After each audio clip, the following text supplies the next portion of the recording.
Assalamualaikum warahmatullahi wabarakatuh. Baiklah, pada video kali ini kami dari kelompok 5 ingin menjelaskan materi mengenai perencanaan mutu atau quality planning untuk memenuhi tugas mata kuliah Sistem Penjaminan Mutu Pendidikan yang diampu oleh Bapak Dr. Jamaluddin SAG MPDI. Baiklah, pada materi pertama yaitu mengenai perencanaan mutu.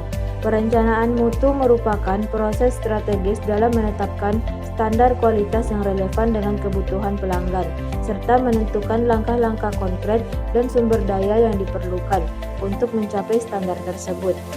Dalam tahap ini, organisasi tidak hanya merumuskan target teknis secara spesifik dan terukur, tetapi juga menyelaraskannya dengan konteks organisasi serta regulasi yang berlaku, guna mencegah terjadinya kegagalan produk atau layanan di masa depan. Melalui perencanaan yang matang, seluruh standar mutu didokumentasikan dengan jelas sebagai panduan operasional, sehingga setiap anggota organisasi memiliki acuan yang sama dalam menjaga konsistensi dan efektivitas kerja demi tercapainya kepuasan stakeholder secara berkelanjutan. Materi selanjutnya yaitu analisis strategis dan konteks organisasi pendidikan. Analisis strategis dan konteks organisasi pendidikan merupakan langkah awal untuk memetakan posisi lembaga di tengah ekosistem pendidikan yang dinamis. Dalam tahap yang pertama yaitu analisis lingkungan internal, sekolah atau perguruan tinggi mengevaluasi aspek-aspek mendasar seperti kompetensi tenaga pendidik yaitu guru atau dosen, ketersediaan sarana laboratorium, efektivitas kurikulum yang diterapkan, hingga kekuatan budaya akademik di lingkungan kampus. Pemahaman mendalam terhadap kondisi internal ini mencegah organisasi menetapkan target mutu yang melampaui kapasitas sumber daya yang tersedia, sehingga perencanaan tetap realistis dan dapat dieksekusi.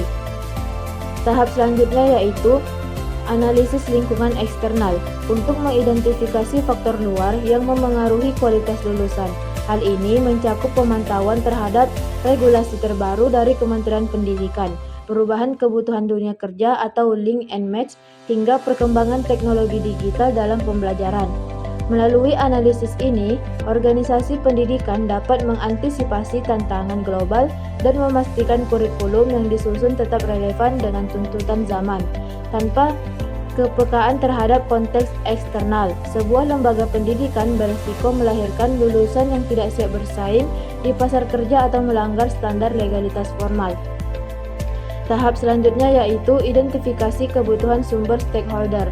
Untuk menyelaraskan kepentingan berbagai pihak yang terlibat, lembaga pendidikan perlu mendengarkan ekspektasi orang tua siswa terkait karakter anak, kebutuhan industri terhadap keahlian teknis lulusan, serta tuntutan masyarakat akan kontribusi sosial.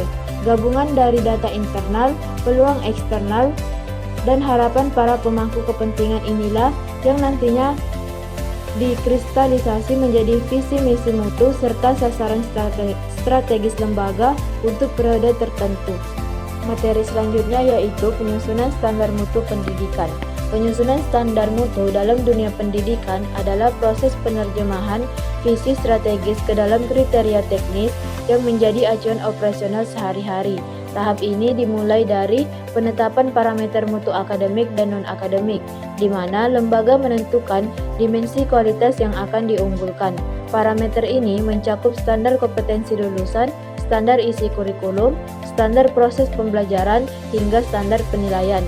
Misalnya, sebuah lembaga mungkin menetapkan standar bahwa setiap lulusan harus memiliki sertifikasi keahlian internasional atau skor bahasa asing tertentu sebagai syarat kelulusan. Tahap kedua yaitu adopsi dan adaptasi standar formal. Sebagai kerangka dasar, lembaga biasanya merujuk pada Standar Nasional Pendidikan atau SNP atau standar akreditasi internasional seperti ISO 21001 untuk organisasi pendidikan untuk menjamin legitimasi kualitasnya. Referensi ini kemudian diturunkan menjadi dokumen yang lebih teknis seperti rencana pembelajaran semester atau RPS, silabus, dan buku panduan akademik yang berfungsi sebagai panduan baku bagi seluruh pendidik agar proses transfer ilmu berjalan secara konsisten dan terukur di setiap kelas. Tahap selanjutnya yaitu indikator kinerja utama atau IKU dan batas toleransi yang bersifat kuantitatif.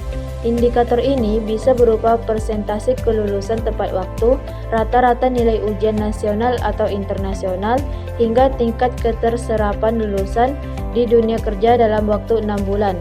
Tahap selanjutnya yaitu sistem dokumentasi dan sosialisasi mutu, yaitu pembukuan seluruh standar ke dalam manual mutu yang dapat diakses oleh seluruh sivitas akademika. Langkah ini krusial agar seluruh warga sekolah atau kampus memiliki persepsi yang sama mengenai kualitas sehingga tercipta akuntabilitas dalam setiap unit kerja.